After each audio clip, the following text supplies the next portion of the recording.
I had my first experience with a psychedelic drug, LSD, 3 days ago. I've now decided to write a report from my experiences. There are two main reasons I do so. Firstly, I feel that I need to do it in order to better relate to my experience and make better sense of it. Secondly, I want to be able to remember the trip in the future. I also want to share my trip with others in case someone might have fun reading it or even find something useful. I had been planning this for a long time. About 6 years to be precise. Actually, it was the time that I first got the idea of trying psychedelics. As the moment passed, I never got around to it until years later, when I happened to read a book by Albert Hofmann, the father of LSD. Instantly hooked again, I started looking for LSD in order to experiment with it. I've never been a drug user. A few hits of cannabis is the most I've ever done. I'm a fairly heavy drinker though, so I certainly don't patronize myself on that front. Why LSD then? The idea about expanding my mind and perceiving the world from another angle became very attractive to me. Not that I wanted to escape reality, I live a rather nice, albeit sometimes stressful, life. I was just curious about what else is there, I guess. I spent a lot of time reading other people's trip reports and gathering information about the drug I was about to take. Finding the drug itself was not an easy task. It took me about 3 months to finally acquire 3 hits. To my delight, they came in the form of foil-wrapped sugar cubes. A week after that, me and one of my best friends took a ride to my summer cottage, which is situated in a small village near the sea. It was a Friday evening and both of us had been at work for the whole day. We had a little debate whether to do it in the evening or to have a full night's sleep to trip during the daytime. Finally, we decided to do it right away in order to leave us a little more time for recovery. We built a nice campfire, had a few beers and then let the sugar cubes melt in our mouths. We listened to some mellow music and talked about anything that came to mind.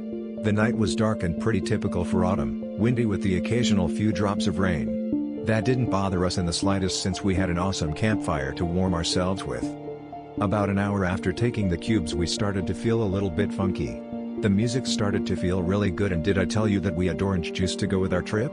I've never tasted anything so good in my life.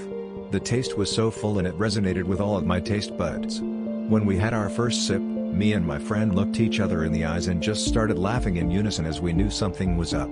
A little bit after that, I noticed that the color of our campfire was almost white.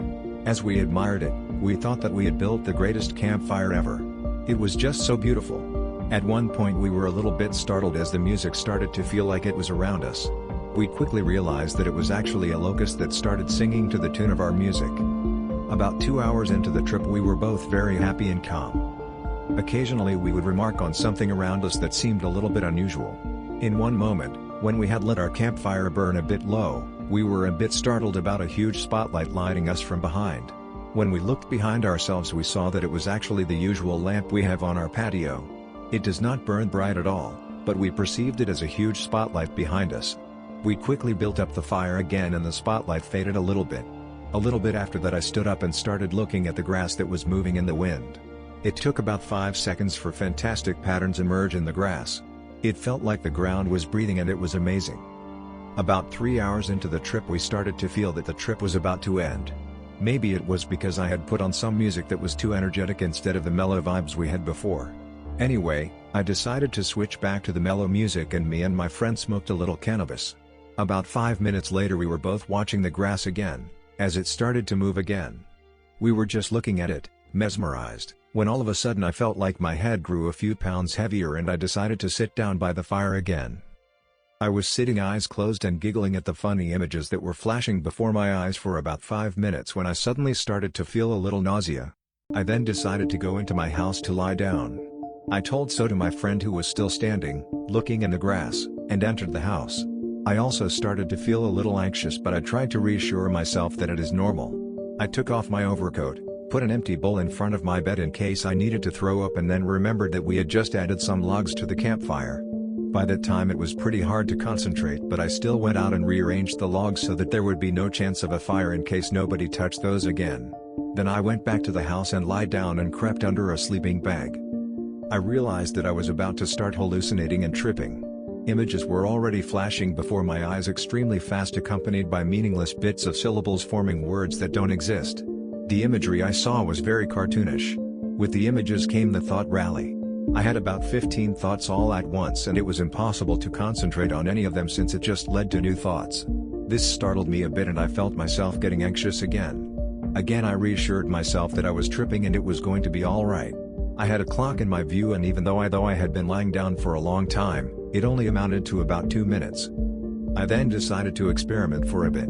I took my cell phone and started the stopwatch. I was literally dumbfounded to see that I could count all the tenths of a second and it took forever for the clock to get to the 5 seconds mark. Even further, the seconds seemed to slow down. I decided to write this valuable insight into the memory of my cell phone. As I put my cell phone down I heard music coming in from the outside and the song seemed to be time stretched to about infinity. At this point I realized that time was going to stop altogether. I was little worried about that but I decided to accept it as I realized I had no control over any of it and it was probably wiser to accept everything and keep myself as calm as possible. By now time had almost lost all meaning. I remember feeling that my life was divided into 6 different time slots and I could have a different thought in each of these time slots and they kept cycling for a few cycles.